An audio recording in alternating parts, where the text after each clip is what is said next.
বাংলাদেশের প্রতিরক্ষা কূটনীতিতে আসছে নতুন অধ্যায়। দীর্ঘদিনের সহযোগিতার পাশাপাশি এবার জাপানের সাথে প্রথমবারের মতো হতে যাচ্ছে পূর্ণাঙ্গ প্রতিরক্ষা চুক্তি। শুধু সমরাস্ত্র নয়, এতে থাকছে আধুনিক প্রযুক্তি, যৌথ গবেষণা আর সামুদ্রিক নিরাপত্তা। সব মিলিয়ে এই চুক্তি হতে পারে বাংলাদেশের জন্য এক গুরুত্বপূর্ণ কৌশলগত মাইলফলক।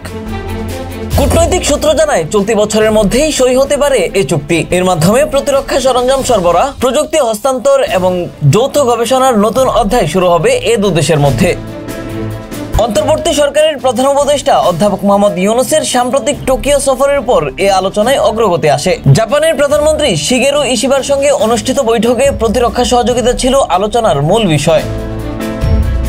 প্রস্তাবিত সমঝোতায় থাকছে তিনটি ধারা: নৌ টহলযান ও নজরদারি প্রযুক্তি সরবরাহ, সাইবার নিরাপত্তা ও স্যাটেলাইট গবেষণায় যৌথ উদ্যোগ এবং সরঞ্জাম ব্যবহারে কঠোর নিয়ন্ত্রণ। বিশ্লেষকদের মতে এতে সামুদ্রিক নিরাপত্তা ও সাইবার প্রতিরক্ষায় বড় অগ্রগতি পাবে বাংলাদেশ।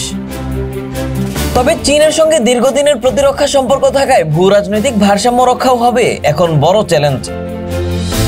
বিশেষজ্ঞরা মনে করেন, বাংলাদেশ ও জাপানের এই চুক্তি দেশের প্রতিরক্ষা কূটনীতিতে উন্মোচন করতে পারে এক নতুন দিগন্ত।